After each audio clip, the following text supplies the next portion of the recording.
El corazón de las tinieblas, de Joseph Conrad. Segunda parte.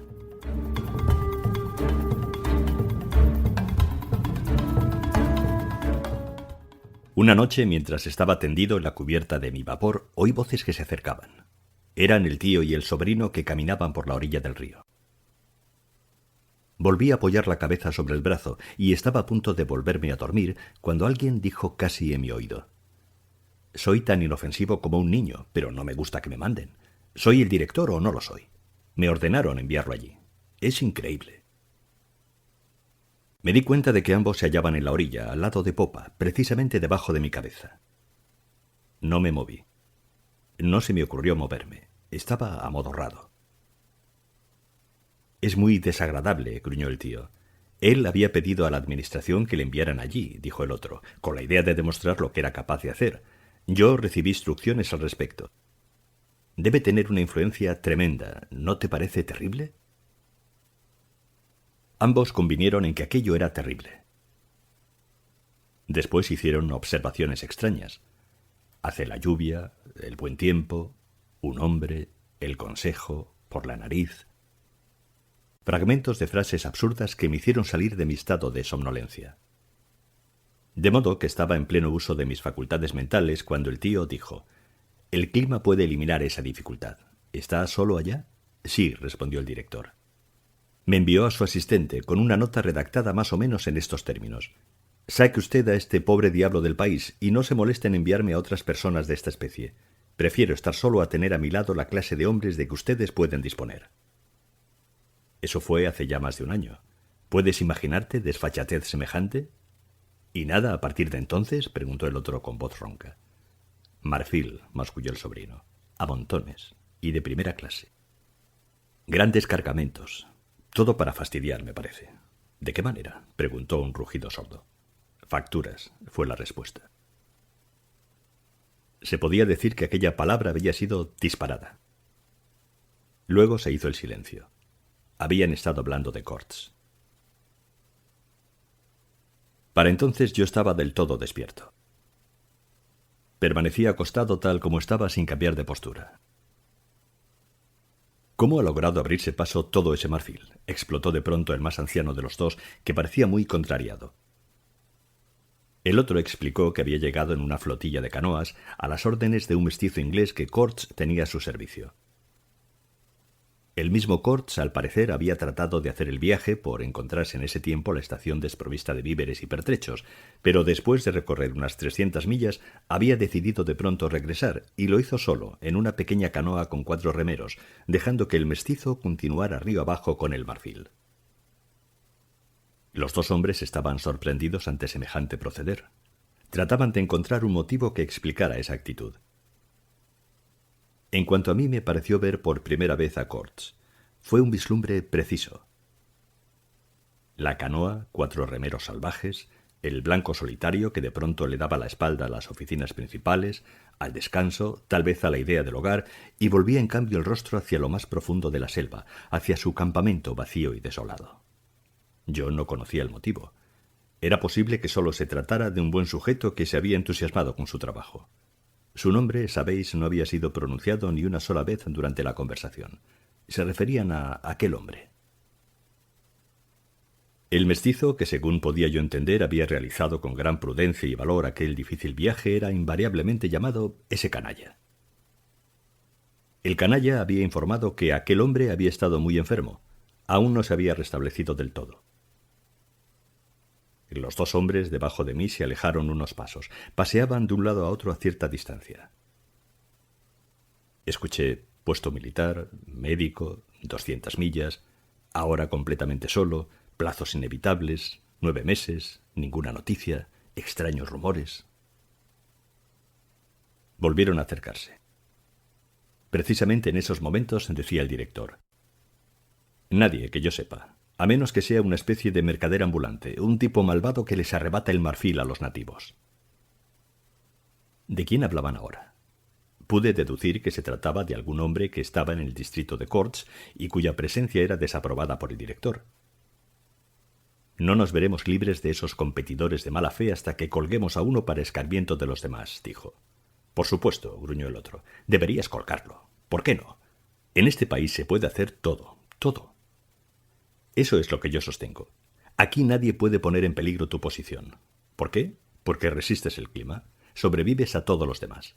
El peligro está en Europa. Pero antes de salir tuve la precaución de... Se alejaron y sus voces se convirtieron en un murmullo. Después volvieron a elevarse. Esta extraordinaria serie de retrasos no es culpa mía. He hecho todo lo que he podido. Es una lástima, suspiró el viejo, y esa peste absurda que es su conversación, rugió el otro. Me molestó mucho cuando estaba aquí. Cada estación debería ser como un faro en medio del camino, que iluminara la senda hacia cosas mejores. Un centro comercial, por supuesto, pero también de humanidad, de mejoras, de instrucción. Habráse visto semejante asno. ¿Y quiere ser director? No, es como... El exceso de indignación lo hizo sofocarse. Yo levanté un poco la cabeza. Me sorprendió ver lo cerca que estaban, justo debajo de mí. Habría podido escupir sobre sus sombreros. Miraban al suelo, absortos en sus pensamientos. El director se fustigaba la pierna con una fina varita. Su sagaz pariente levantó de pronto la cabeza. ¿Y te has encontrado bien todo el tiempo desde que llegaste?, preguntó. El otro pareció sobresaltarse. ¿Quién? ¿Yo? Oh, perfectamente, perfectamente. Pero el resto, santo cielo, todos enfermos. Se mueren tan rápidamente que no tengo casi tiempo de mandarlos fuera de la región. Es increíble. Así es precisamente, gruñó el tío. Ah, muchacho, confía en eso. Te lo digo, confía en eso. Le vi extender un brazo que más bien parecía una aleta y señalar hacia la selva, la ensenada, el barco, el río. Parecía sellar con un gesto vil ante la iluminada faz de la tierra un pacto traidor con la muerte en acecho, el mal escondido, las profundas tinieblas del corazón humano. Fue tan espantoso que me puse en pie de un salto y miré hacia atrás, al lindero de la selva, como esperando encontrar una respuesta a ese negro intercambio de confidencias. Ya sabéis que a veces uno llega a abrigar las más locas ideas. Una profunda calma rodeaba aquellas dos figuras con su ominosa paciencia, esperando el paso de una invasión fantástica. Los dos hombres maldijeron a la vez, de puro miedo, creo yo. Después pretendieron no saber nada de mi existencia y volvieron a la estación. El sol estaba bajo, e inclinados hacia adelante, uno al lado del otro, parecían tirar a duras penas colina arriba de sus dos sombras grotescas, de longitud irregular, que se arrastraban lentamente tras ellos sobre la hierba espesa, sin inclinar una sola brizna.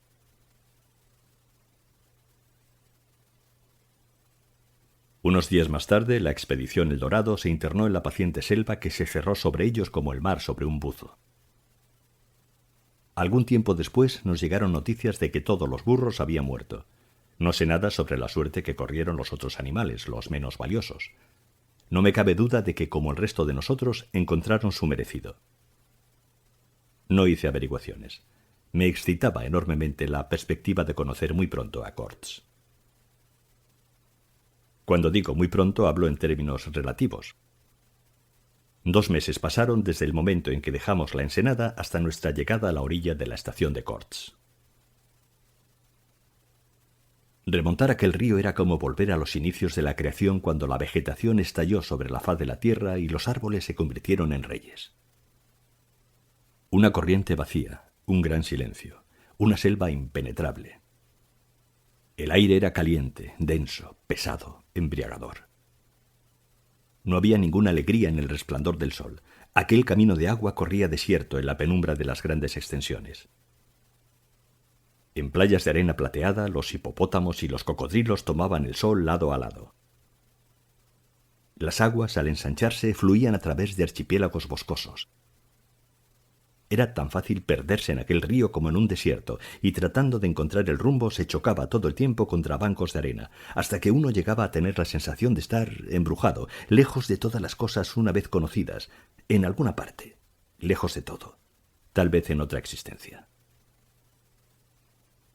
Había momentos en que el pasado volvía a aparecer, como sucede cuando uno no tiene ni un momento libre, pero aparecía en forma de un sueño intranquilo y estruendoso, recordado con asombro en medio de la realidad abrumadora de aquel mundo extraño de plantas y agua y silencio. y aquella inmovilidad de vida no se parecía de ninguna manera a la tranquilidad. Era la inmovilidad de una fuerza implacable que envolvía una intención inescrutable y lo miraba a uno con aire vengativo. Después llegué a acostumbrarme. Y al acostumbrarme dejé de verla. No tenía tiempo. Debía estar todo el tiempo tratando de adivinar el cauce del canal.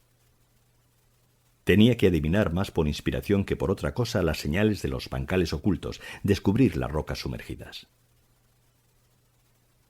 Aprendí a rechinar los dientes sonoramente antes de que el corazón me estallara cuando rozábamos algún viejo tronco infernal que hubiera podido terminar con la vida de aquel vapor de hojalata y ahogar a todos los peregrinos. Necesitaba encontrar todos los días señales de madera seca que pudiéramos cortar todas las noches para alimentar las calderas al día siguiente. Cuando uno tiene que estar pendiente de ese tipo de cosas, los meros incidentes de la superficie, la realidad digo, se desvanece. La verdad íntima se oculta, por suerte. Pero yo la sentía durante todo el tiempo. Sentía con frecuencia aquella inmovilidad misteriosa que me contemplaba, que observaba mis artimañas de mono, tal como os observa a vosotros, camaradas, cuando trabajáis en vuestros respectivos cables por... ¿cuánto es? Media corona a la vuelta. «Intenta ser más cortés, Marlowe», gruñó una voz, y supe que por lo menos había otro auditor tan despierto como yo. «Perdón, en realidad, ¿qué importa el precio si la cosa está bien hecha? Vosotros desempeñáis muy bien vuestros oficios. Yo tampoco he hecho mal el mío desde que logré que no naufragara aquel vapor en mi primer viaje. Todavía me asombro de ello. Imaginad a un hombre con los ojos vendados obligado a conducir un vehículo por un mal camino. Lo que puedo deciros es que sudé y temblé de verdad durante aquel viaje. Después de todo, para un marino que se rompa el fondo de la cosa que se supone flota todo el tiempo bajo su vigilancia es el pecado más imperdonable. Puede que nadie se entere, pero él no olvida el porrazo, ¿no es cierto? Es un golpe en el mismo corazón. Uno lo recuerda, lo sueña, despierta a medianoche para pensar en él años después y vuelve a sentir escalofríos. No pretendo decir que aquel vapor flotara todo el tiempo. Más de una vez tuvo que vadear un poco, con 20 caníbales chapoteando alrededor de él y empujando. Durante el viaje habíamos enganchado una tripulación con algunos de esos muchachos. Excelentes tipos aquellos caníbales. Eran hombres con los que se podía trabajar, y aún hoy les estoy agradecido. Y después de todo no se devoraban los unos a los otros en mi presencia. Llevaban consigo una provisión de carne de hipopótamo que una vez podrida hizo llegar a mis narices todo el misterio de la selva. ¡Puf! Aún puedo olerla. Llevaba a bordo al director y a 3 o 4 peregrinos con sus palos. Eso era todo. Algunas veces nos acercábamos a una estación próxima a la orilla, pegada a las faldas de lo desconocido. Los blancos salían de sus cabañas con grandes expresiones de alegría, de sorpresa, de bienvenida. Me parecían muy extraños. Tenían todo el aspecto de haber sido víctimas de un hechizo. La palabra marfil flotaba un buen rato en el aire, y luego seguíamos de nuevo en medio del silencio a lo largo de inmensas extensiones desiertas, alrededor de mansos recodos, entre los altos muros de nuestro camino sinuoso que resonaba en profundos ruidos al pesado golpe de nuestra rueda de popa. Árboles, árboles, millones de árboles, masas inmensas de ellos, elevándose hacia las alturas. Y a sus pies, navegando junto a la orilla, contra la corriente, se deslizaba aquel vapor lisiado como se arrastra un escarabajo perezoso sobre el suelo de un elevado pórtico. Uno tenía por fuerza que sentirse muy pequeño, totalmente perdido. Y sin embargo aquel sentimiento no era deprimente. Después de todo, por muy pequeño que fuera, aquel sucio animalillo seguía arrastrándose, y eso era lo que se le pedía. ¿A dónde imaginaban arrastrarse los peregrinos? Eso sí que no lo sé. Hacia algún lugar del que esperaban obtener algo, creo. En cuanto a mí, el escarabajo se arrastraba exclusivamente hacia Corts. Pero cuando el casco comenzó a hacer agua, nos arrastramos muy lentamente. Aquellas grandes extensiones se abrían ante nosotros y volvían a cerrarse, como si la selva hubiera puesto poco a poco un pie en el agua para cortarnos la retirada en el momento del regreso. Penetramos más y más espesamente en el corazón de las tinieblas. Allí había verdadera calma. A veces por la noche un redoble de tambores, detrás de la cortina vegetal, corría por el río, se sostenía débilmente, se prolongaba como si revoloteara en el aire por encima de nuestras cabezas hasta la primera luz del día. Si aquello significaba guerra, paz u oración, es algo que no podría decir. La aurora se anunciaba por el descenso de una desapacible calma. Los leñadores dormían, sus hogueras se extinguían, el chasquido de una rama lo podía llenar a uno de sobresalto. Éramos vagabundos en medio de una tierra prehistórica, de una tierra que tenía el aspecto de un planeta desconocido. Nos podíamos ver a nosotros mismos como los primeros hombres tomando posesión de una herencia maldita, sobreviviendo a costa de una angustia profunda, de un trabajo excesivo.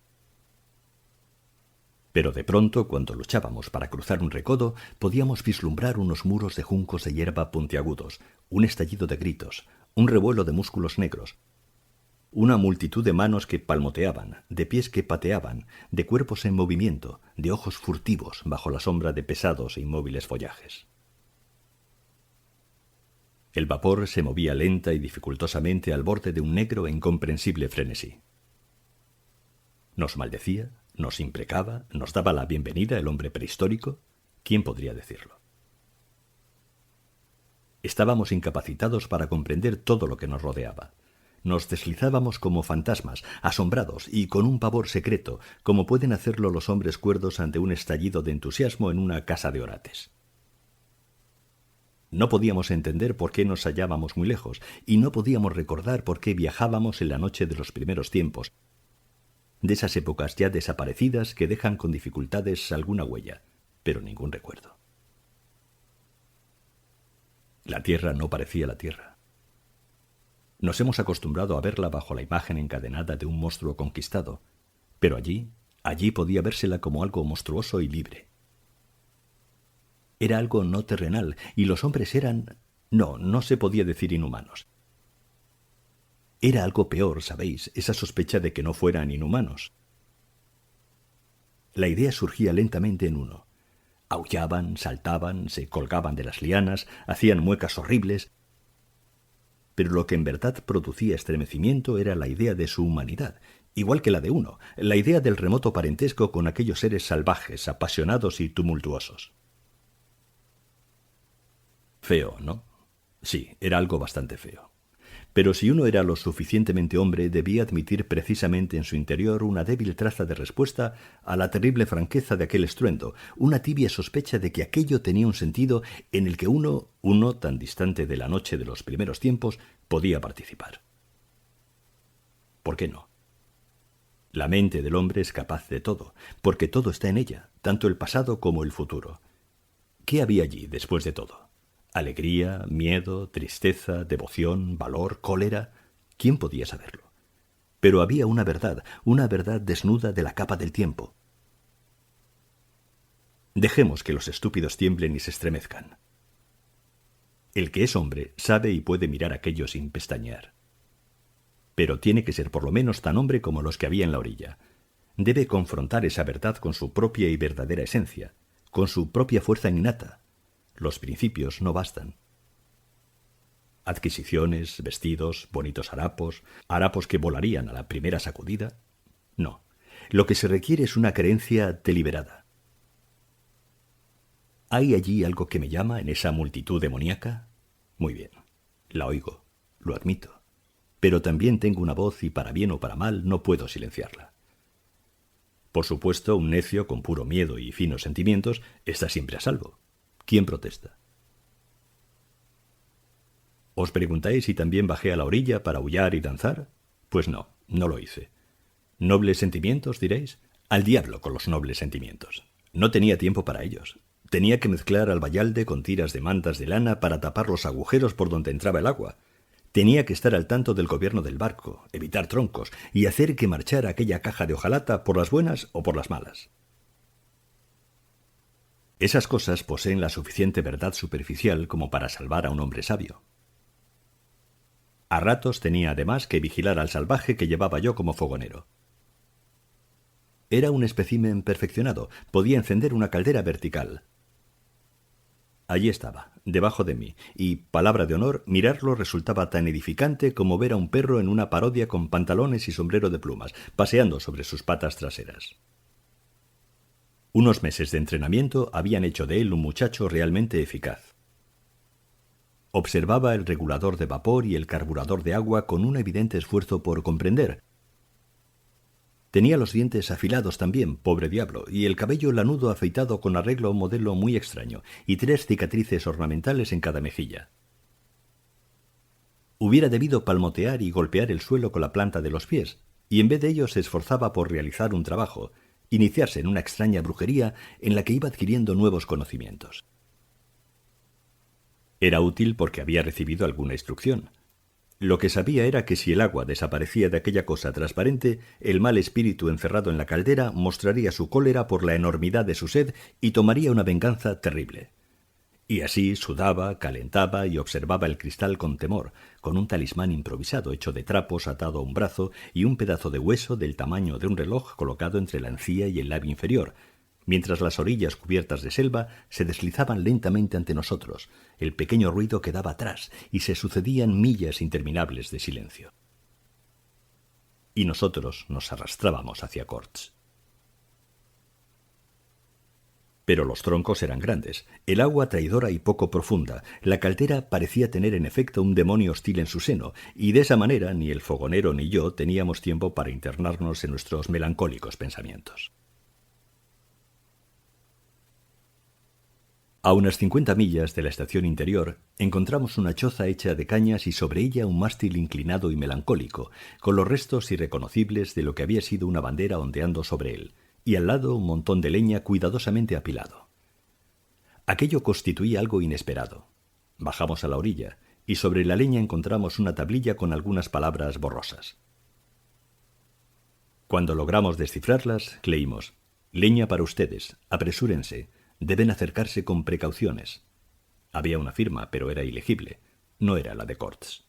Era una palabra mucho más larga. Apresúrense. ¿A dónde? ¿Remontando el río? ¿Acercarse con precauciones? ¿No lo habíamos hecho así?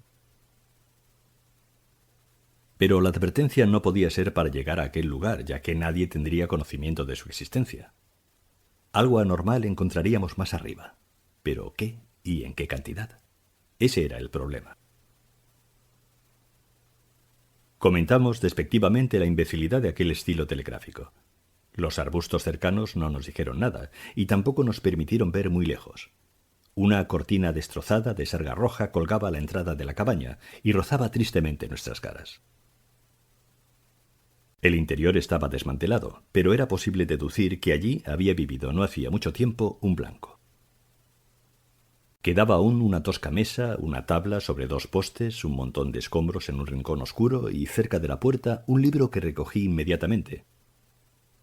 Había perdido la cubierta y las páginas estaban muy sucias y blandas, pero el lomo había sido recientemente cosido con cuidado, con hilo de algodón blanco que aún conservaba un aspecto limpio.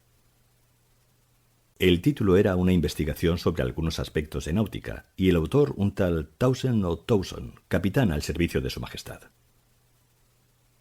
El contenido era bastante monótono, con diagramas aclaratorios y múltiples láminas con figuras. El ejemplar tenía una antigüedad de unos 60 años. Acaricié aquella impresionante antigualla con la mayor ternura posible, temeroso de que fuera a disolverse en mis manos. En su interior, Towson o Towson investigaba seriamente la resistencia de tensión de los cables y cadenas empleados en los aparejos de los barcos y otras materias semejantes. No era un libro apasionante, pero a primera vista se podía ver una unidad de intención, una honrada preocupación por realizar seriamente el trabajo, que hacía que aquellas páginas, concebidas tantos años atrás, resplandecieran con una luminosidad no provocada solo por el interés profesional. El sencillo y viejo marino, con su disquisición sobre cadenas y tuercas, me hizo olvidar la selva y los peregrinos, en una deliciosa sensación de haber encontrado algo inconfundiblemente real. El que un libro semejante se encontrara allí era ya bastante asombroso, pero aún lo eran más las notas marginales, escritas a lápiz con referencia al texto. No podía creer en mis propios ojos. Estaban escritas en lenguaje cifrado. Sí, aquello parecía una clave. Imaginad a un hombre que llevara consigo un libro de esa especie a aquel lugar perdido del mundo, lo estudiara e hiciera comentarios en lenguaje cifrado. Era un misterio de lo más extravagante. Desde hace un rato era vagamente consciente de cierto ruido molesto. Y al alzar los ojos vi que la pila de leña había desaparecido y que el director, junto con todos los peregrinos, me llamaba a voces desde la orilla del río. Me metí el libro en un bolsillo. Puedo aseguraros que arrancarse de su lectura era como separarse del abrigo de una vieja y sólida amistad. Volví a poner en marcha la inválida máquina. «Debe de ser ese miserable comerciante, ese intruso», exclamó el director, mirando con malevolencia hacia el sitio que habíamos dejado atrás. «Debe ser inglés», dije yo. «Eso no lo librará de meterse en dificultades si no es prudente», murmuró sombríamente el director. Y yo comenté con fingida inocencia que en este mundo nadie está libre de dificultades. La corriente era ahora más rápida. El vapor parecía estar a punto de emitir su último suspiro. Las aspas de las ruedas batían lánguidamente el agua. Yo esperaba que aquel fuera el último esfuerzo, porque, a decir verdad, temía a cada momento que aquella desvencijada embarcación no pudiera ya más. Me parecía estar contemplando las últimas llamadas de una vida. Sin embargo, seguíamos avanzando. A veces tomaba como punto de referencia un árbol, situado un poco más arriba, para medir nuestro avance hacia Corts, pero lo perdía invariablemente antes de llegar a él. Mantener la vista fija durante tanto tiempo era una labor demasiado pesada para la paciencia humana. El director mostraba una magnífica resignación. Yo me impacientaba, me encolerizaba y discutía conmigo mismo sobre la posibilidad de hablar abiertamente con Corts. Pero antes de poder llegar a una conclusión, se me ocurrió que tanto mi silencio como mis declaraciones eran igualmente fútiles. ¿Qué importancia podía tener que él supiera o ignorara la situación? ¿Qué importaba quién fuera el director? A veces tenemos esos destellos de perspicacia. Lo esencial de aquel asunto yacía muy por debajo de la superficie, más allá de mi alcance y de mi poder de meditación. Hacia la tarde del segundo día creíamos estar a unas 8 millas de la estación de Corts. Yo quería continuar, pero el director me dijo con aire grave que la navegación a partir de aquel punto era tan peligrosa que le parecía prudente, ya que el sol estaba a punto de ocultarse, esperar allí hasta la mañana siguiente. Es más, insistió en la advertencia de que nos acercáramos con prudencia.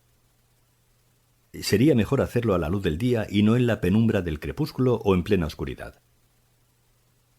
Aquello era bastante sensato. 8 millas significaban cerca de 3 horas de navegación, y yo había visto ciertos rizos sospechosos en el curso superior del río.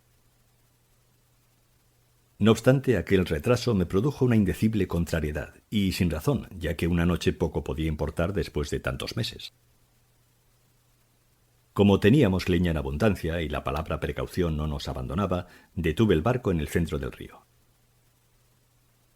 El cauce era allí angosto, recto, con altos bordes, como una trinchera de ferrocarril.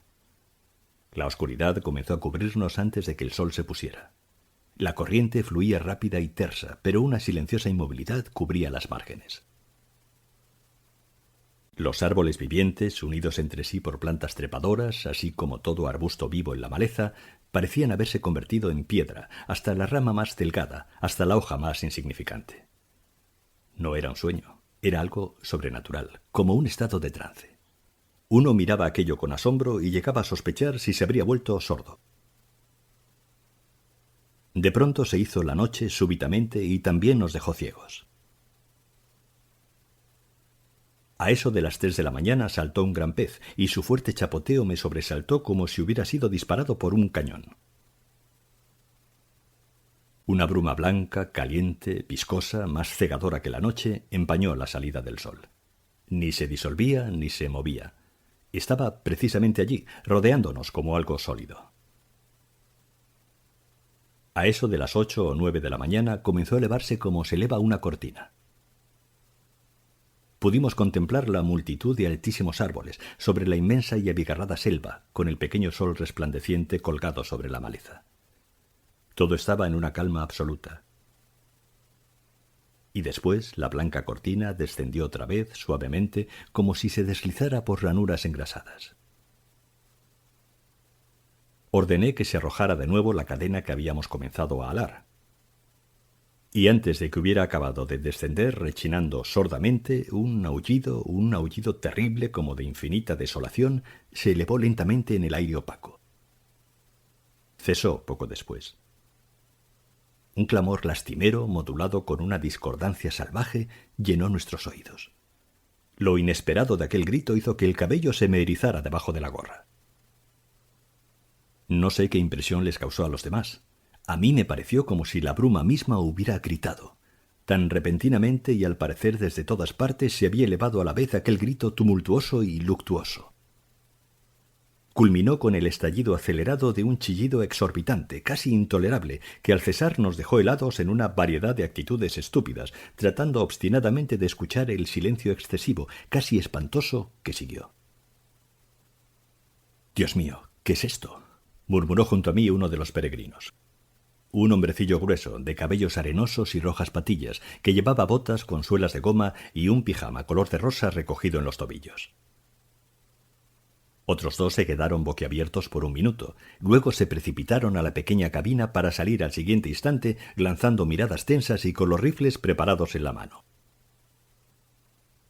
Nada podíamos ver más allá del vapor. Veíamos su punta borrosa como si estuviera a punto de disolverse y una línea brumosa de quizás 2 pies de anchura a su alrededor. Nada más. El resto del mundo no existía para nuestros ojos y oídos. Aquello era nuestra tierra de nadie. Todo se había ido, desaparecido, barrido, sin dejar murmullo ni sombras detrás. Me adelanté y ordené que acortaran la cadena con objeto de poder levar anclas y poner en marcha el vapor si se hacía necesario. «¿Nos atacarán?», murmuró una voz amedrentada. «Nos asesinarán a todos en medio de esta niebla», murmuró otro. Los rostros se crispaban por la tensión, las manos temblaban ligeramente, los ojos olvidaban el parpadeo. Era curioso ver el contraste entre los blancos y los negros de nuestra tripulación, tan extranjeros como nosotros en aquella parte del río, aunque sus hogares estuvieran a solo una distancia de 800 millas de aquel lugar. Los blancos, como es natural, terriblemente sobresaltados, tenían además el aspecto de sentirse penosamente sorprendidos por aquel oprobioso recibimiento. Los otros tenían una expresión de alerta, de interés natural en los acontecimientos, pero sus rostros aparentaban sobre todo tranquilidad. Incluso había uno o dos cuyas dentaduras brillaban mientras tiraban de la cadena. Algunos cambiaron breves, sobrias frases que parecían resolver el asunto satisfactoriamente. Su jefe, un joven de amplio pecho, vestido severamente con una tela orlada, azul oscuro, con feroces agujeros nasales y el cabello artísticamente arreglado en anillos aceitosos, estaba en pie a mi lado. «Ajá», dije solo por espíritu de compañerismo. «Cogedlos», exclamó abriendo los ojos inyectados de sangre y con un destello de sus dientes puntiagudos. «Cogedlos y dádnoslos». «¿A vosotros?», pregunté. «¿Qué haríais con ellos?» «Nos los comeríamos», dijo tajantemente. Y, apoyando un codo en la borda, miró hacia afuera, a la bruma, en una actitud digna y profundamente meditativa. No me cabe duda de que me habría sentido profundamente horrorizado si no se me hubiese ocurrido que tanto él como sus muchachos debían de estar muy hambrientos. El hambre seguramente se había acumulado durante el último mes. Habían sido contratados por 6 meses. No creo que ninguno de ellos tuviera una noción clara del tiempo como la tenemos nosotros después de innumerables siglos. Pertenecían aún a los comienzos del tiempo. No tenían ninguna experiencia heredada que les indicara lo que eso era. Y, por supuesto, mientras existiera un pedazo de papel escrito de acuerdo con alguna ley absurda o de cualquier otro precepto, redactado río abajo, no cabía en la cabeza preocuparse sobre su sustento. Era cierto que habían embarcado con carne podrida de hipopótamo que no podía de cualquier manera durar demasiado tiempo, aun en el caso de que los peregrinos no hubieran arrojado, en medio de una riña desagradable, gran parte de ella por la borda. Parecía un proceder arbitrario, pero en realidad se trataba de una situación de legítima defensa. No se puede respirar carne de hipopótamo podrida al despertar, al dormir y al comer, y a la vez conservar el precario asidero a la existencia. Además, se les daba 3 pedazos de alambre de cobre a la semana, cada uno de 9 pulgadas de longitud. En teoría, aquella moneda les permitiría comprar sus provisiones en las aldeas a lo largo del río, pero hay que ver cómo funcionaba aquello. O no había aldeas, o la población era hostil, o el director, que como el resto de nosotros se alimentaba a base de latas de conserva que ocasionalmente nos ofrecían carne de viejo macho cabrío, se negaba a que el vapor se detuviera por alguna razón más o menos recóndita. De modo que, a menos que se alimentaran con el alambre mismo o que lo convirtieran en anzuelos para pescar, no veo de qué podía servirles aquel extravagante salario. Debo decir que se les pagaba con una regularidad digna de una gran y honorable empresa comercial. Por lo demás, lo único comestible, aunque no tuviera aspecto de serlo, que vi en su posesión, eran unos trozos de una materia como pasta medio cocida, de un color de lavanda sucia que llevaban envuelta en hojas y de la cual de vez en cuando arrancaban un pedazo, pero tan pequeño que parecía más bien arrancado para ser mirado que con un propósito serio de sustento. ¿Por qué, en nombre de todos los roedores diablos del hambre, no nos atacaron? Eran 30 para 5, y se dieron con nosotros un buen banquete. Es algo que todavía hoy me asombra. Eran hombres grandes, vigorosos, sin gran capacidad para meditar en las consecuencias, valientes, fuertes aún entonces, aunque su piel había perdido ya el brillo y sus músculos se habían ablandado. Comprendí que alguna inhibición, uno de esos secretos humanos que desmienten la probabilidad de algo, estaba en acción. Los miré con un repentino aumento de interés, y no porque pensara que podía ser devorado por ellos dentro de poco, aunque debo reconocer que fue entonces cuando precisamente vi, bajo una nueva luz, por decirlo así, el aspecto enfermizo de los peregrinos, y tuve la esperanza, sí, positivamente tuve la esperanza, de que mi aspecto no fuera, ¿cómo diría?, tan poco apetitoso. Fue un toque de vanidad fantástica, muy de acuerdo con la sensación de sueño que llenaba todos mis días en aquel entonces. Quizá me sintiera también un poco afiebrado. Uno no puede vivir llevándose los dedos eternamente al pulso. Tenía siempre un poco de fiebre, o un poco de algo, los arañazos juguetones de la selva, las bromas preliminares a un ataque serio que se presentó a su debido tiempo. Sí, lo miré como lo podríais hacer vosotros ante cualquier ser humano, con una curiosidad ante sus impulsos, motivaciones, capacidad, debilidades, cuando son puestos a prueba por una inexorable necesidad física. ¿Represión? ¿Pero de qué tipo? ¿Era superstición, disgusto, paciencia, miedo o una especie de honor primitivo? Ningún miedo logra resistir al hambre, ni hay paciencia que pueda soportarla. La repugnancia sencillamente desaparece cuando llega el hambre, y en cuanto a la superstición, creencias y lo que vosotros podríais llamar principios, pesan menos que una hoja en medio de la brisa. ¿Sabéis lo diabólica que puede ser una inanición prolongada, su tormento exasperante, los negros pensamientos que produce, su sombría y envolvente ferocidad? Bueno, yo sí. Le hace perder al hombre toda su fortaleza innata para luchar dignamente contra el hambre. Indudablemente es más fácil enfrentarse con la desgracia, con el deshonor, con la perdición del alma, que con el hambre prolongada. Es triste, pero cierto. Y aquellos sujetos, además, no tenían ninguna razón en la tierra para abrigar algún escrúpulo. Pero allí, frente a mí, estaban los hechos, el hecho asombroso que podía ver como un pliegue de un enigma inexplicable. Un misterio mayor, si pienso bien en ello, que aquella curiosa e inexplicable nota de desesperación y dolor en el clamor salvaje que nos había llegado de las márgenes del río, más allá de la ciega blancura de la bruma. 2 peregrinos discutían en murmullos apresurados sobre cuál de las orillas estaba ocupada. A la izquierda. No, ¿cómo se te ocurre? Están a la derecha, por supuesto. Esto es muy serio, oí que decía el director detrás de mí. Lamentaría que le hubiera ocurrido algo al señor Corts antes de que lleguemos. Me volví a mirarlo y no me cupo la menor duda de que hablaba con sinceridad. Era precisamente de esa especie de hombres que saben guardar las apariencias. Aquel era su freno. Pero cuando dijo algo sobre la posibilidad de seguir en el acto, ni siquiera me tomé la molestia de responder. Tanto yo como él sabíamos que eso era imposible. En cuanto perdiéramos nuestro único punto de apoyo, el fondo, quedaríamos completamente en el aire, en el espacio. No podíamos decir a dónde iríamos, si hacia arriba o hacia abajo o hacia los lados, hasta que llegáramos a alguna de las márgenes, y entonces ni siquiera podríamos decir en cuál estábamos. Por supuesto, no hice ningún movimiento. No podéis imaginar un sitio más abominable para un naufragio. O nos ahogaríamos enseguida o pereceríamos después de una u otra manera.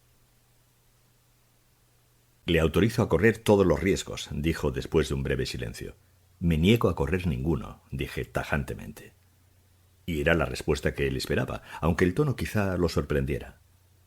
Bueno, debo ceder a su juicio. Usted es el capitán, dijo con pronunciada cortesía. Hice un movimiento con el hombro en señal de reconocimiento y miré hacia la niebla. ¿Cuánto podía durar? Era un espectáculo desesperante.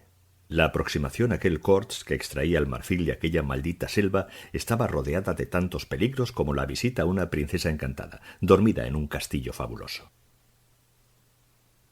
¿Cree usted que nos atacarán?, preguntó el director en tono confidencial. Yo no pensaba que fueran a atacarnos por varias razones obvias. La espesa niebla era una de ellas. Si se alejaban de la orilla en sus piraguas, se encontrarían perdidos en el río, igual que nosotros si intentábamos movernos. No obstante, yo había considerado que la selva de ambas orillas era absolutamente impenetrable, y a pesar de ello había allí ojos que nos habían visto. La selva en ambas márgenes del río era con toda certidumbre muy espesa, pero la maleza podía por lo visto ser penetrada. Sin embargo, yo no había visto canoas en ninguna parte, y mucho menos cerca del barco. Pero lo que hacía que me resultara inconcebible la idea de un ataque era la naturaleza del sonido. Los gritos que habíamos escuchado no tenían el carácter feroz que precede a una intención hostil inmediata. A pesar de lo inesperados, salvajes y violentos que fueron, me habían dejado una impresión de irresistible tristeza. La contemplación del vapor había llenado a aquellos salvajes, a saber por qué razón, de un dolor desenfrenado. El peligro, si existía, expliqué, residía en la proximidad de una gran pasión humana desencadenada. Hasta el dolor más agudo puede al fin desahogarse en violencia, aunque por lo general tome la forma de apatía. Debería haber visto la mirada fija de aquellos peregrinos. No se atrevían a sonreír o a rebatirme, pero estoy seguro de que creían que me había vuelto loco, por el miedo tal vez. Les dirigí casi una conferencia. Queridos amigos, de nada valía asustarse.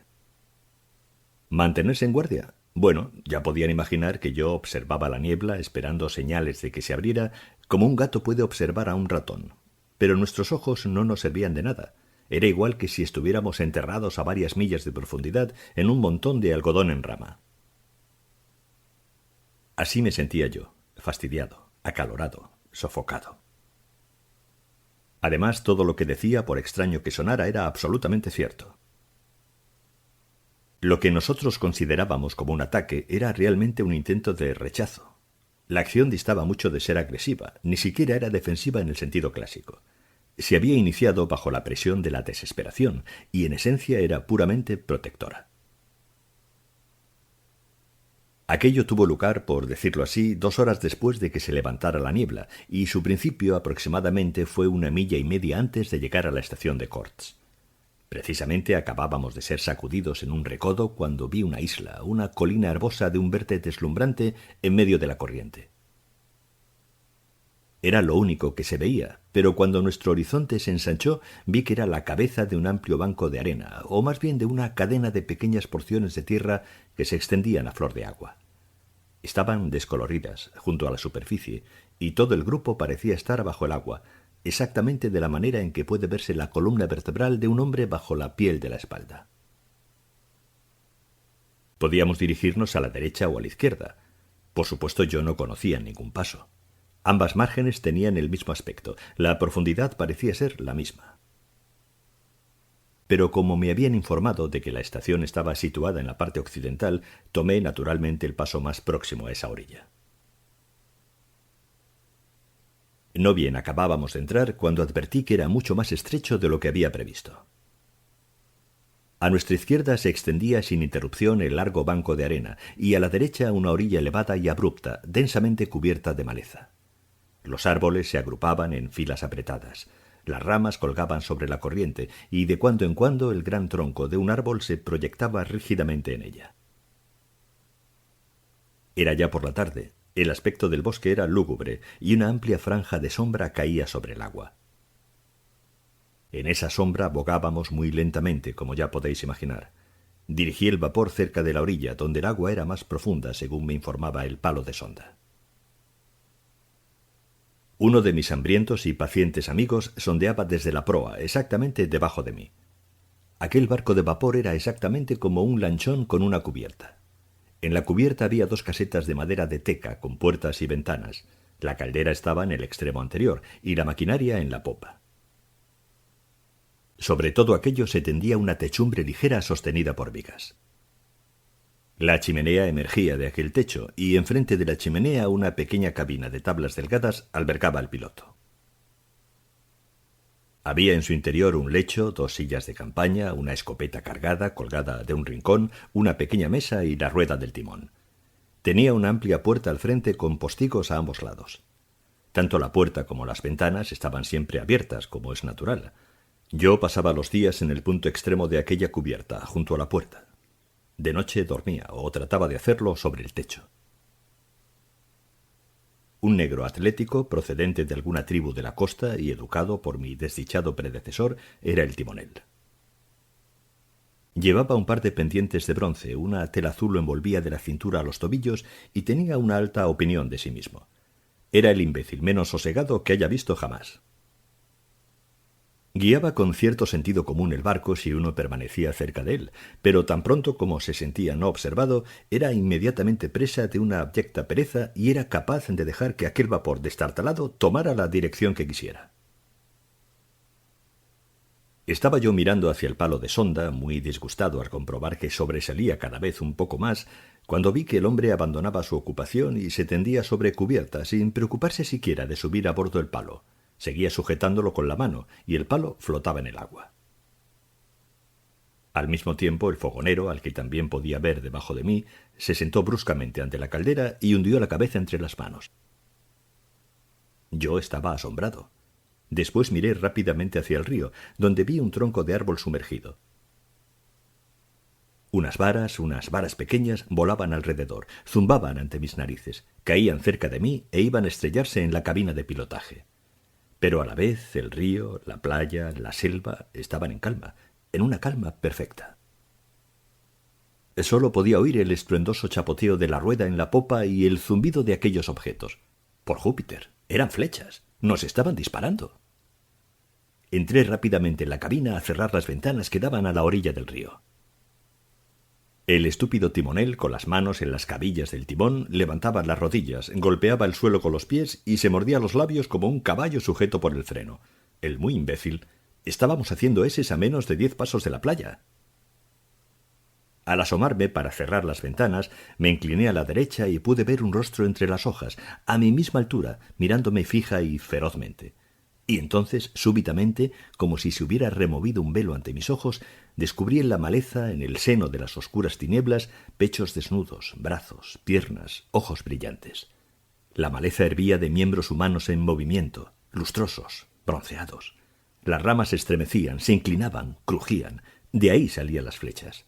Cerré el postigo. «Guía en línea recta», le dije al timonel.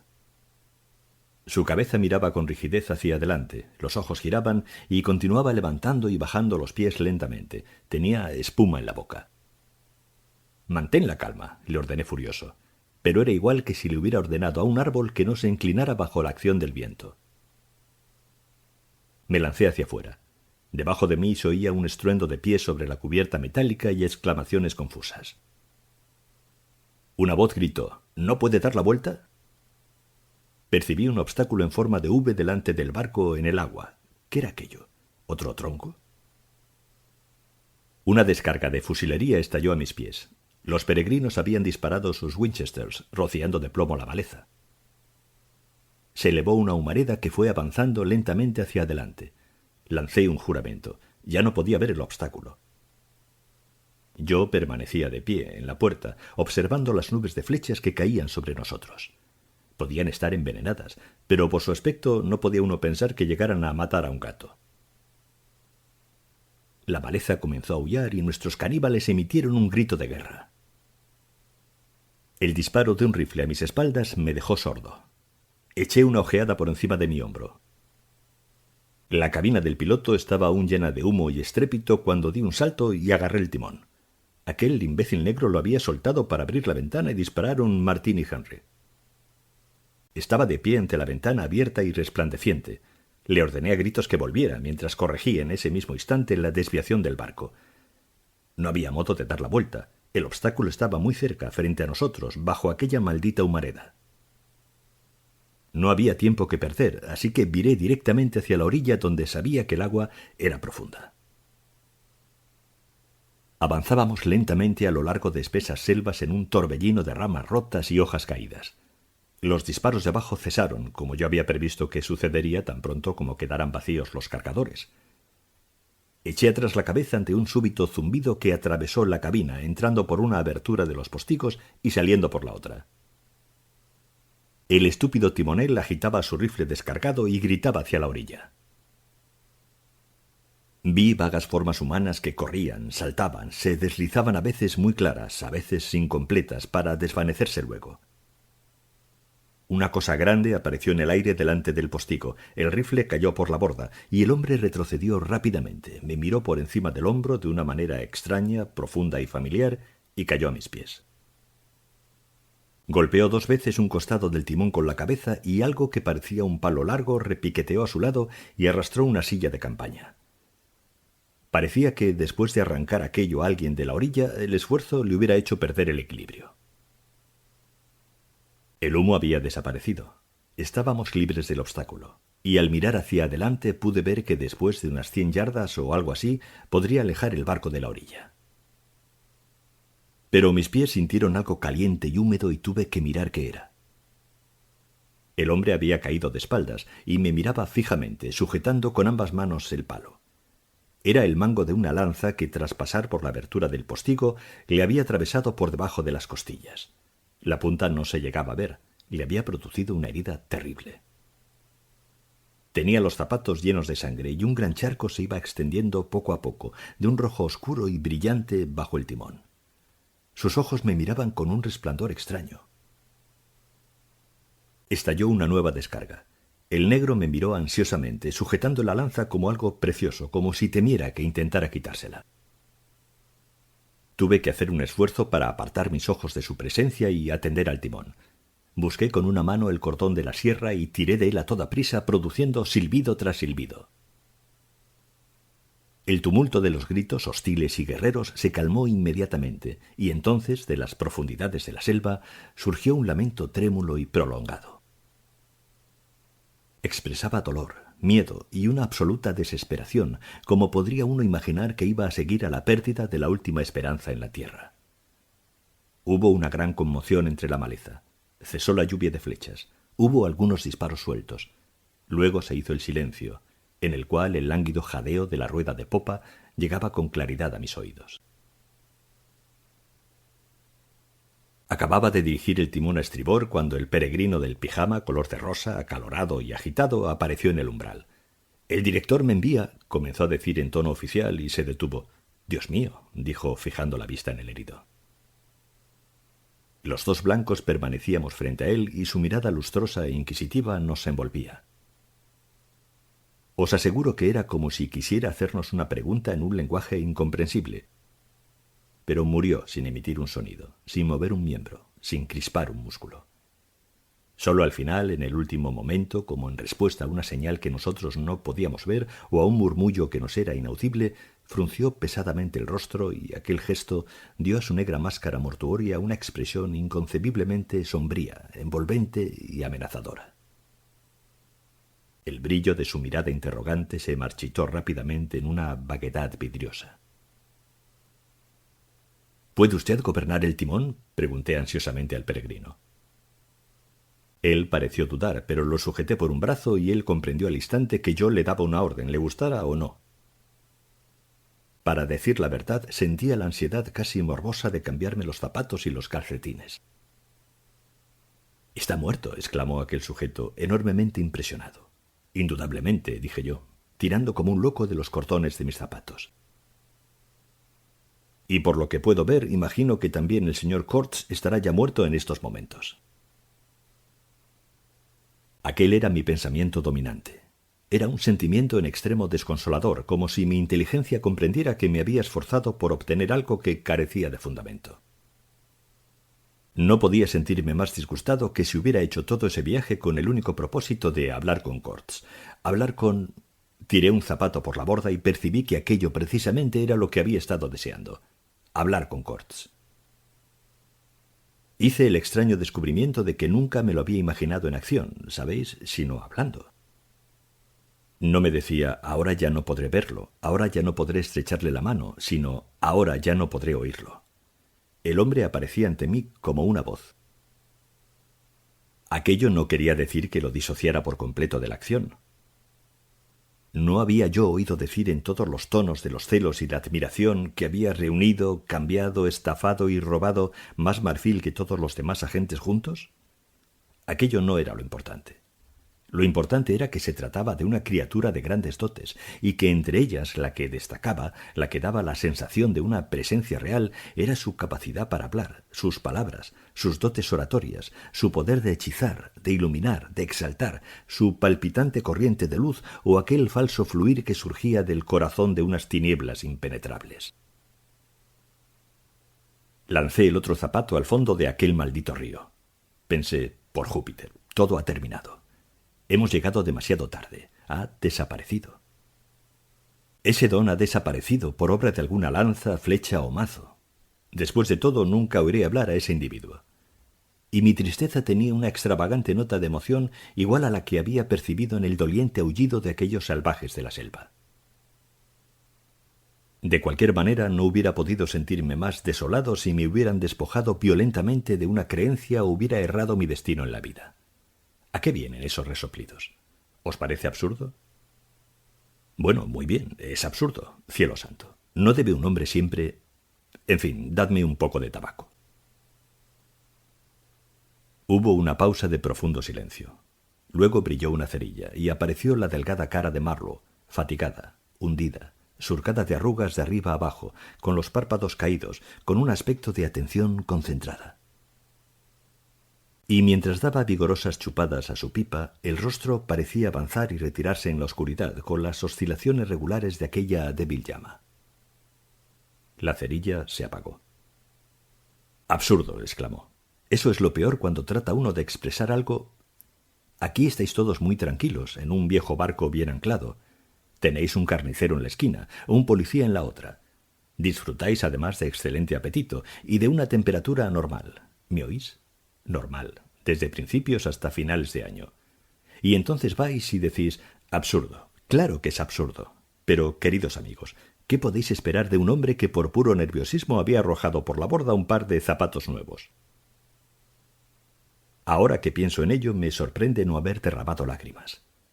Por lo general estoy orgulloso de mi fortaleza, pero me sentí como herido por un rayo ante la idea de haber perdido el inestimable privilegio de escuchar al excepcional Corts.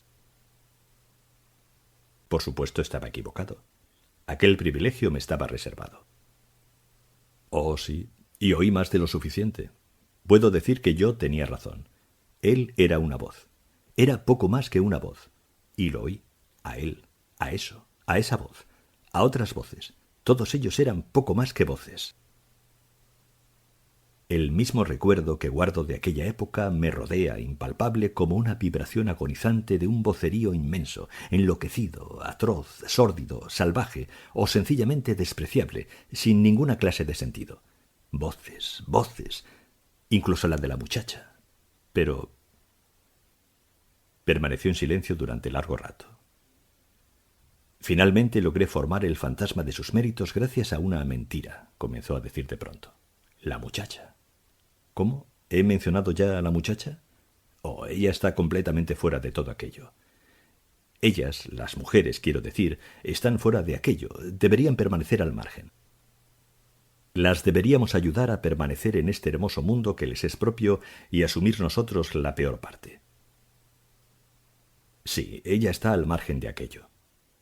Debíais haber oído aquel cadáver desenterrado que era Corts decir «mi prometida».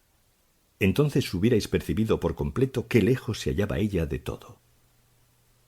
Y aquel pronunciado hueso frontal del señor Corts. Dicen que a veces el cabello continúa creciendo, pero aquel espécimen era impresionantemente calvo. La calva le había acariciado la cabeza y se la había convertido en una bola de marfil. La había acariciado y la había blanqueado. Había acogido a Corts, lo había amado, abrazado, se le había infiltrado en las venas, había consumido su carne, había sellado su alma con la suya por medio de ceremonias inconcebibles de alguna iniciación diabólica. Lo había convertido en su favorito, mimado y adulado. Marfil, ya lo creo, montañas de marfil.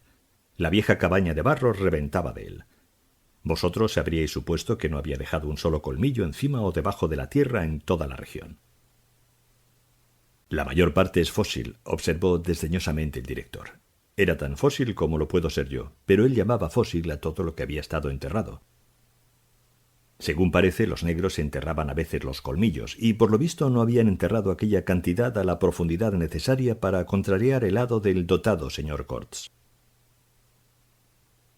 Llenamos el vapor y tuvimos que apilar una buena cantidad en cubierta. Así él pudo verlo y disfrutarlo mientras aún pudo ver, porque el aprecio de aquel material permaneció vivo en él hasta el final. Debían oírlo cuando decía «mi marfil». Oh sí, yo pude oírlo. Mi marfil, mi prometida, mi estación, mi río, todo le pertenecía. Aquello me hizo retener el aliento en espera de que la barbarie estallara en una prodigiosa carcajada que llegara a sacudir hasta las estrellas. Todo le pertenecía, pero aquello no significaba nada. Lo importante era saber a quién pertenecía él, cuántos poderes de las tinieblas lo reclamaban como suyo. Aquella reflexión producía escalofríos. Era imposible, y además a nadie beneficiaría tratar de imaginarlo. Había ocupado un alto sitial entre los demonios de la tierra. Lo digo literalmente. Nunca lo entenderéis. ¿Cómo podríais entenderlo teniendo como tenéis los pies sobre un pavimento sólido, rodeados de vecinos amables siempre dispuestos a agasajaros o auxiliaros, caminando delicadamente entre el carnicero y el policía, viviendo bajo el santo terror del escándalo, la horca y los manicomios? ¿Cómo poder imaginar entonces a qué determinada región de los primeros siglos pueden conducir los pies de un hombre libre en el camino de la soledad extrema, donde no existe policía, el camino del silencio, el silencio extremo donde jamás se oye la advertencia de un vecino generoso que se hace eco de la opinión pública? Estas pequeñas cosas pueden constituir una enorme diferencia. Cuando no existen, se ve uno obligado a recurrir a su propia fuerza innata, a su propia integridad. Por supuesto, puede uno ser demasiado estúpido para desviarse, demasiado obtuso para comprender que lo han asaltado los poderes de las tinieblas. Estoy seguro, ningún tonto ha hecho un pacto con el diablo sobre su alma. Puede que el tonto sea demasiado tonto o el diablo demasiado diablo, no lo sé. O puede ser uno una criatura tempestuosamente exaltada y quedar sordo y ciego para todo lo demás, menos para las visiones y sonidos celestiales. Entonces la tierra se convierte en una estación de tránsito. Si es para bien o para mal, no pretendo saberlo. Pero la mayor parte de nosotros no somos ni una cosa ni otra. La tierra para nosotros es un lugar donde vivir, donde debemos llenarnos de visiones, sonidos, olores, donde debemos respirar un aire viciado por la carne podrida de un hipopótamo, por así decirlo, y no contaminarnos. Y entonces, ¿lo veis? Entra en juego la fuerza personal. La confianza en la propia capacidad para cavar un agujero oculto donde esconder la materia esencial, el poder de devoción, no hacia uno mismo, sino hacia el trabajo oscuro y aplastante. Y eso es bastante difícil. Creedme, no trato de disculpar, ni siquiera explicar.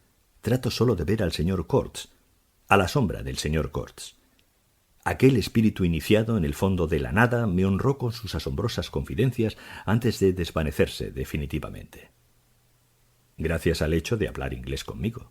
El Corts original se había educado en gran parte en Inglaterra y, como él mismo solía decir, sus simpatías estaban depositadas en el sitio correcto. Su madre era medio inglesa, su padre medio francés. Toda Europa participó en la educación de Corts.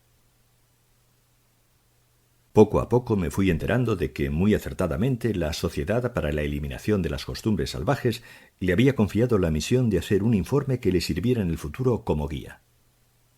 Y lo había escrito. Yo lo he visto, lo he leído. Era elocuente, vibrante de elocuencia, pero demasiado idealista a mi juicio. 17 páginas de escritura apretada había llenado en sus momentos libres. Eso debió haber sido antes de que sus, nervios se vieran afectados y lo llevaran a presidir ciertas danzas a medianoche que terminaban con ritos inexpresables, los cuales, según pude deducir, por lo que oí en varias ocasiones, eran ofrecidos en su honor. ¿Me entendéis? Como tributo al señor Corts. Pero aquel informe era una magnífica pieza literaria. El párrafo inicial, sin embargo, a la luz de una información posterior, podría calificarse de ominoso.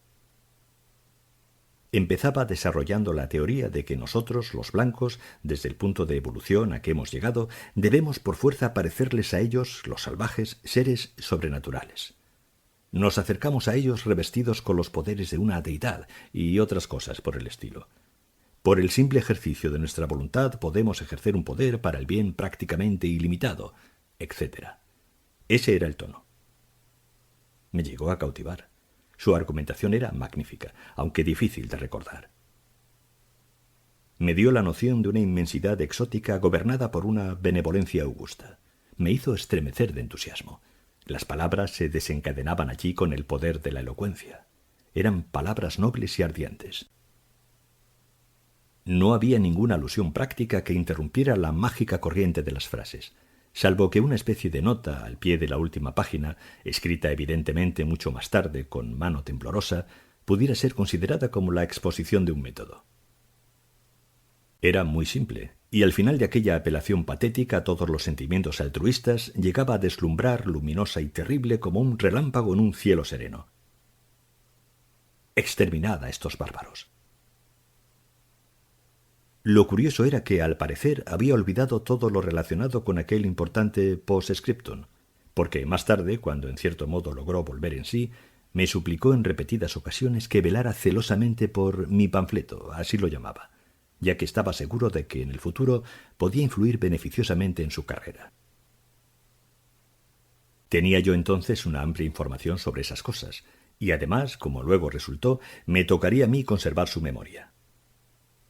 Ya he hecho lo bastante como para concederme el indiscutible derecho de depositarla, si quiero, para su eterno reposo en el cajón de basura del progreso, entre todos los gatos muertos de la civilización.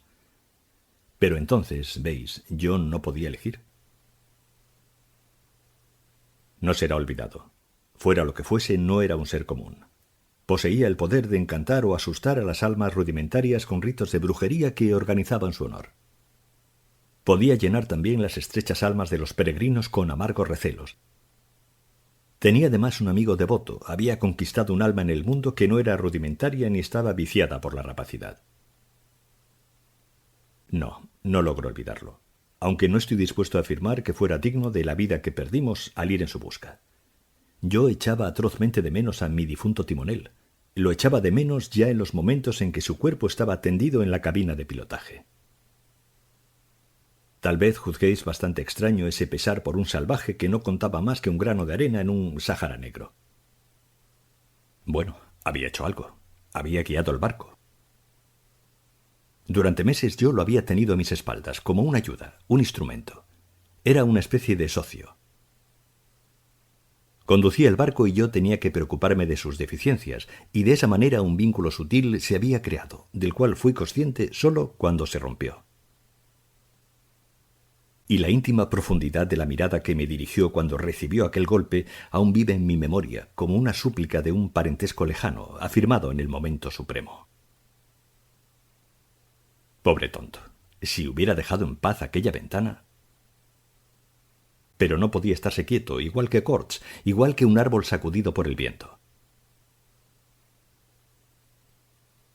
Tan pronto como me puse un par de zapatillas secas, lo arrastré afuera después de arrancar de su costado la lanza, operación que debo confesar ejecuté con los ojos cerrados. Sus talones rebotaron en el pequeño escalón de la puerta, sus hombros oprimieron mi pecho. Lo abracé por detrás desesperadamente. Oh, era pesado, pesado, más de lo que hubiera podido imaginar que pesara cualquier hombre. Luego, sin más, lo tiré por la borda. La corriente lo arrastró como si fuera una brizna de hierba. Vi el cuerpo volverse 2 veces antes de perderlo de vista para siempre. Los peregrinos y el director se habían reunido en cubierta junto a la cabina de pilotaje, graznando como una bandada de urracas excitadas, y hubo un murmullo escandalizado por mi despiadado proceder. ¿Para qué deseaban conservar a bordo aquel cuerpo? Es algo que no logro adivinar. Tal vez para embalsamarlo. Pero también oí otro murmullo y muy siniestro en la cubierta inferior. Mis amigos, los leñadores, estaban igualmente escandalizados y con mayor razón, aunque admito que esa razón era del todo inadmisible. Oh, sí. Yo había decidido que si el cuerpo de mi timonel debía ser devorado, solo serían los peces quienes se beneficiaran de él. En vida había sido un timonel bastante incompetente, pero ahora que estaba muerto podía constituir una tentación de primera clase y posiblemente la causa de algunos trastornos serios. Además estaba ansioso por tomar el timón, porque el hombre del pijama color de rosa daba muestras de ser desesperadamente ineficaz para aquel trabajo. Eso hice precisamente después de haber realizado aquel sencillo funeral. Íbamos a media velocidad, manteniéndonos en medio de la corriente. Yo escuchaba las conversaciones que tenían lugar a mis espaldas. Habían renunciado a Corts, renunciado a la estación. Corts habría muerto, la estación habría sido quemada, etc. El peregrino pelirrojo estaba fuera de sí ante el pensamiento de que por lo menos aquel Corts había sido debidamente vengado. ¿No es cierto? Debemos haber hecho una magnífica matanza entre los matorrales, ¿eh? ¿Qué piensan? Digan. Bailaba de júbilo. El pequeño y sanguinario mendigo color jengibre. Y casi se había desvanecido al ver el cadáver del piloto. No pude contenerme y le dije, al menos produjo usted una gloriosa cantidad de humo. Yo había podido ver, por la forma en que las copas de los arbustos crujían y volaban, que casi todos los disparos habían sido demasiado altos. No es posible dar en el blanco a menos que apunten y tiren desde el hombro, pero aquellos tipos tiraban con el arma apoyada en la cadera y los ojos cerrados. La retirada, sostuve, y en eso tenía toda la razón, había sido provocada por el pitido de la sirena. En ese momento se habían olvidado de Corts y aullaban a mi lado con protestas de indignación. El director estaba junto al timón, murmurándome confidencialmente la necesidad de escapar río abajo antes de que oscureciera, cuando vi a distancia un claro en el bosque y los contornos de una especie de edificio. —¿Qué es esto? —pregunté. Dio una palmada sorprendido. —¡La estación! —gritó. Me acerqué a la orilla inmediatamente, aunque conservando la navegación a media velocidad. A través de mis gemelos vi el declive de una colina con unos cuantos árboles y el terreno enteramente libre de maleza. En la cima se veía un amplio y deteriorado edificio, semioculto por la alta hierba. Los grandes agujeros del techo puntiagudo se observaban desde lejos como manchas negras. La selva y la maleza formaban el fondo. No había empalizada ni tapia de ninguna especie, pero era posible que hubiera habido antes una, ya que cerca de la casa pude ver media docena de postes delgados alineados, toscamente adornados, con la parte superior decorada con unas bolas redondas y talladas. Los barrotes o cualquier cosa que hubiera habido entre ellos habían desaparecido. Por supuesto, el bosque lo rodeaba todo. La orilla del río estaba despejada y junto al agua había un blanco bajo un sombrero parecido a una rueda de carro. Nos hacía señas insistentes con el brazo. Al examinar los lindes del bosque de arriba abajo, tuve casi la seguridad de ver movimientos, formas humanas deslizándose aquí y allá. Me fui acercando con prudencia. Luego detuve las máquinas y dejé que el barco avanzara hacia la orilla. El hombre de la playa comenzó a gritar llamándonos a tierra. «¡Hemos sido atacados!» gritó el director. Lo sé, no hay problema», gritó el otro en respuesta, tan alegre como se lo puedan imaginar. Venga, no hay problema. Me siento feliz. Su aspecto me recordaba algo que había visto antes. Mientras maniobraba para atracar, me preguntaba, ¿a quién se parece este tipo? De pronto encontré el parecido. Era como un arlequín.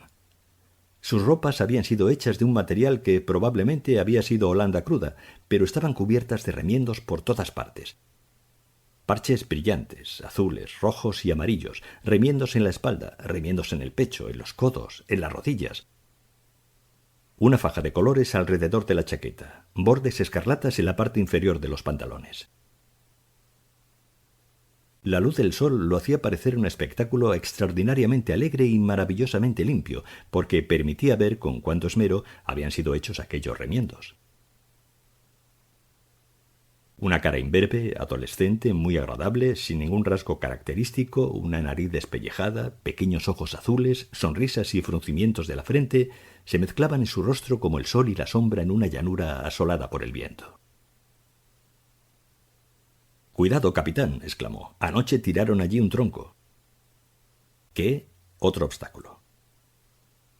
Confieso que lancé maldiciones en una forma vergonzosa. Estuve a punto de agujerear mi cascarón al concluir aquel viaje encantador. El arlequín de la orilla dirigió hacia mí su pequeña nariz respingada. «¿Es usted inglés?», me preguntó con una sonrisa. «¿Y usted?», le grité desde el timón. Las sonrisas desaparecieron. Movió la cabeza como apesadumbrado por mi posible desilusión. Luego volvió a iluminársele el rostro. «No importa», me gritó animadamente. «¿Llegamos a tiempo?», le pregunté. «Él está ahí arriba», respondió, y señaló con la cabeza a la colina. De pronto su aspecto se volvió lúgubre. Su cara parecía un cielo de otoño, ensombrecido un momento para despejarse al siguiente. Cuando el director, escoltado por los peregrinos, armados todos hasta los dientes, se dirigieron a la casa, aquel individuo subió a bordo. «Puedo decirle que no me gusta nada esto», le dije. «Los nativos están escondidos entre los matorrales». Me aseguró confiadamente que no había ningún problema. «Son gente sencilla», añadió. «Bueno, estoy contento de que hayan llegado. Me he pasado todo el tiempo tratando de mantenerlos tranquilos». «Pero usted me ha dicho que no había problema», exclamé. «Oh, no querían hacer daño», dijo. Y como yo me le quedé mirando con estupor, se corrigió al instante. «Bueno, no exactamente». Después añadió con vivacidad. «Dios mío, esta cabina necesita una buena limpieza». Y me recomendó tener bastante vapor en la caldera para hacer sonar la sirena en caso de que se produjera alguna dificultad. «Un buen silbido podrá hacer más por usted que todos los rifles. Son gente sencilla», volvió a repetir. Charlaba tan abundantemente que me abrumó. Parecía querer compensar una larga jornada de silencio, y en realidad admitió, sonriendo, que tal era su caso. «¿No habla usted con el señor Corts?» «Con ese hombre no se habla, se le escucha», exclamó con severa exaltación. Pero ahora agitó un brazo y en un abrir y cerrar de ojos se sumió en el silencio más absoluto. Luego pareció volver a resurgir, se posesionó de mis dos manos y las sacudió repetidamente mientras exclamaba: «Hermano marino, honor, satisfacción, deleite. Me presento, ruso, hijo de un arcipreste, gobierno de Tambov». «¿Qué? Tabaco, tabaco inglés, el excelente tabaco inglés. Bueno, esto es fraternidad. ¿Fuma usted? ¿Dónde hay un marino que no fume?» La pipa lo tranquilizó y gradualmente fui sabiendo que se había escapado de la escuela, se había embarcado en un barco ruso, escapó nuevamente, sirvió por algún tiempo en barcos ingleses, se reconcilió con el arcipreste. Insistió en ese punto. Pero cuando se es joven debían verse cosas, adquirir experiencia, ideas, ensanchar la inteligencia. «Aquí», lo interrumpí. «Nunca puede uno decir dónde. Aquí encontré al señor Corts», dijo jovialmente solemne y con expresión de reproche. Después permanecí en silencio. Al parecer había persuadido a una casa de comercio holandesa de la costa para que lo equipara con provisiones y mercancías, y había partido hacia el interior con el corazón ligero y sin mayor idea de lo que podría ocurrirle de la que pudiera tener un bebé. Había vagado solo por el río por espacio de 2 años, separado de hombres y de cosas. «No soy tan joven como parezco. Tengo 25 años», dijo. Al comienzo el viejo Van Swieten me quería mandar al diablo, relató con profundo regocijo, pero yo no me apartaba de él. Hablaba, hasta que al fin tuvo miedo de que llegara a hablar de la pata trasera de su perro favorito, así que me dio algunos productos baratos y unos fusiles, y me dijo que esperaba no volver a ver mi rostro nunca más. Ah, el buen viejo holandés Van Swieten. Hace un año le envié un pequeño lote de marfil, así que no podrá decir que he sido un bandido cuando vuelva. Espero que lo habrá recibido. De todos modos, me da lo mismo. Apilé un poco de leña para ustedes. Aquella era mi vieja casa. ¿La ha visto? Le di el libro de Towson. Hizo ademán de besarme, pero se contuvo. El último libro que me quedaba y pensé que lo había perdido, dijo mirándome extasiado. ¿Le ocurren tantos accidentes a un hombre cuando va errando solo por el mundo, sabe usted? A veces zozobran las canoas, a veces hay necesidad de partir a toda prisa porque el pueblo se enfada. Pasó las hojas con los dedos. ¿Son anotaciones en ruso?, le pregunté. Afirmó con un movimiento de cabeza. Creí que estaban en clave. Se rió. Luego volvió a quedarse serio. Tuve mucho trabajo para tratar de mantener a raya a esta gente, dijo. ¿Querían matarle?, pregunté. Oh, no, exclamó, y se contuvo. ¿Por qué nos atacaron?, insistí. Dudó antes de responder. Al fin lo hizo. No quieren que se marche. ¿No quieren?, pregunté con curiosidad. Asintió con una expresión llena de misterio y de sabiduría. Se lo vuelvo a decir, exclamó. Ese hombre ha ensanchado mi mente. Abrió los brazos y me miró con sus pequeños ojos azules perfectamente redondos.